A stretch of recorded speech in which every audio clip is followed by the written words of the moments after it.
रामनगर दियारा को जमीन सर्वे में शामिल करने की मांग पैक्स अध्यक्ष दिनेश कुमार ने की है, जिसे जमीन के असल मालिकों का पता चल पाए और भविष्य में जमीन बेचने का काम यहां के लोग कर पाए। अभी ये क्षेत्र असर्वेक्षित घोषित है, जिसके कारण यहाँ के किसानों और स्थानीय लोगों को परेशानी होती है। अपनी बात रखते हुए उन्होंने सरकार से मांग की है कि रामनगर दियारा को जमीन सर्वे जल्द कराया जाए, ताकि बालू माफियाओं और भू माफियाओं का खौफ स्थानीय किसान और जनता के दिल से निकल जाए।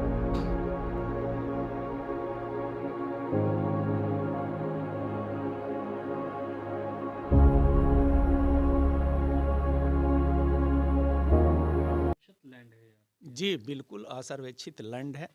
लैंड रहने का कारण कोई किसान नहीं है। सर्वे करना गवर्नमेंट का काम है, न कि किसानों का काम है। लेकिन हम लोगों के साथ दोहरे मापदंड जो है सरकार शुरू से ही जो है अपना रही है।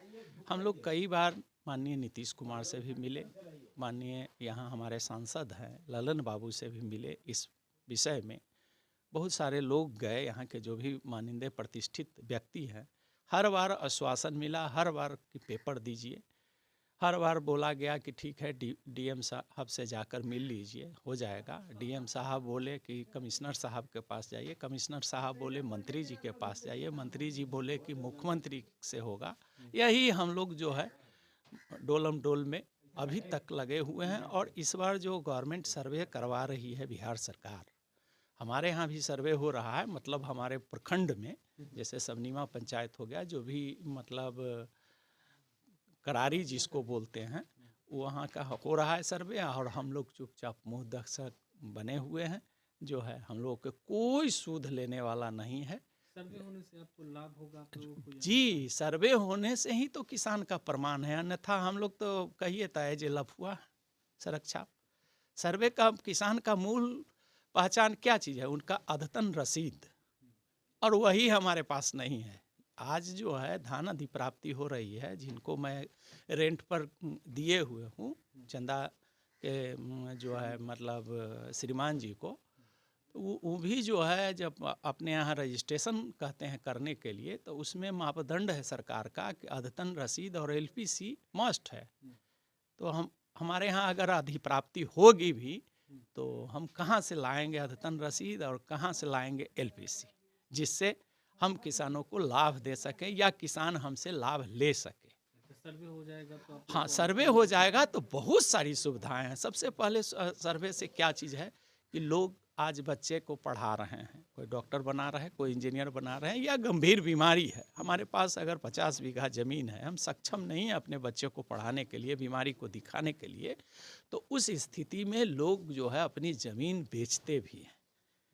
क्या अगर हमारे पास उस तरह का उतना ज़मीन है तो किस काम का, जब हमारा परिवार का काम ही ना है, उससे भी हम वंचित है, जिससे हम अच्छे स्कूल में अपने बच्चों को पढ़ा भी नहीं सकते हैं और अच्छे जो है डॉक्टर से दिखा भी नहीं सकते हैं। न हमारे पास पैसा अगर अवेलेबल हो तो, अगर सोर्स ऑफ इनकम सिर्फ खेती पर हो, अगर कोई बिजनेस या सर्विस नहीं हो, तो हम लोग छटपटा के रह जाएंगे। लेकिन हमारा कोई ज़मीन सारा जो है रकबा पड़ा रह जाएगा, और घर में आदमी या तो अनपढ़ मर जाएगा, नहीं तो बीमारी से मर जाएगा। यहाँ क्या स्थिति है? यहाँ स्वास्थ्य को लेकर के, शिक्षा को लेकर हाँ, सारी चीजें हैं। सारी चीज़ें हैं, लेकिन वही है, देखने में लगता है कि है, लेकिन धरातल पर कुछ नहीं है। जी, कोई आता होता नहीं है? नहीं नहीं नहीं नहीं, यहाँ कोई नहीं आते हैं वही 26 जनवरी के झंडा तोलन करने के लिए, 15 अगस्त के आएंगे, या कोई बड़े अधिकारी पदाधिकारी आएंगे तो जिस जो है आते हैं। अन्यथा पर डे जो रूटीन वर्क होता है वो नहीं होता है। लेकिन अब क्या किया जाए, उस तरह के चुनाव को लेकर के आप लोग मांग भी रखते हैं? जी, विधानसभा में हम लोग एक मीटिंग किए थे, और उस मीटिंग में इम्प्लीमेंट हुआ था कि इस बार जो है हम लोग वोट का बहिष्कार करेंगे। जब तक हम लोगों की रसीद नहीं कटेगी, हम लोगों की रजिस्ट्री नहीं होगी, सर्वे नहीं होगी, तब तक हम लोग क्यों सरकार को वोट, फालतू का वोट दे। किसी भी तरह का अगर हम लोग का गैर कानूनी ज़मीन है तो सरकार अधिग्रहण कर ले, क्यों? इससे देखिए सबसे बड़ी विडंबना क्या चीज़ है, ये हो जाने से जो है असर्वेक्षित जो सरकार घोषणा किया है, उससे घोर अराजकता है।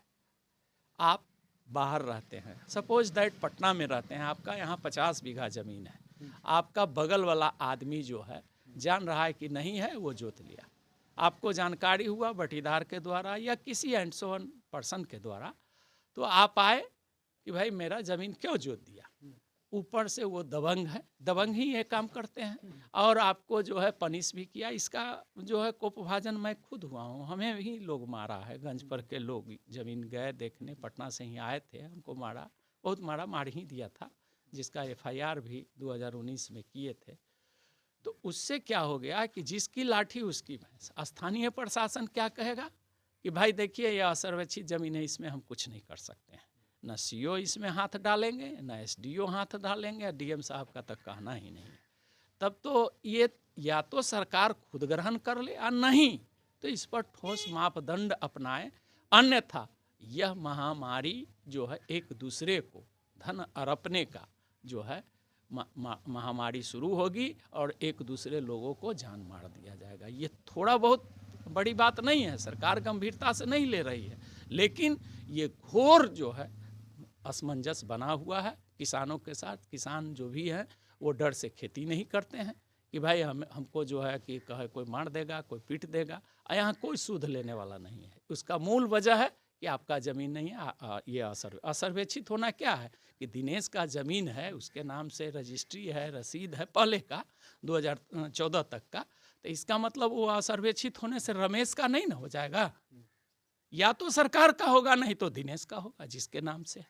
तो यहाँ वो बात नहीं है। अफसरों जो है ये बात को नहीं कहते, नहीं तुम बहुत बोलते हो भाई, जाओ जहाँ जाना है जहाँ जाओ, फिर निराश होकर के जो है आकर घर बैठ जाते हैं, या तो ज़मीन पर नहीं जाते हैं या खेत छोड़ देते हैं।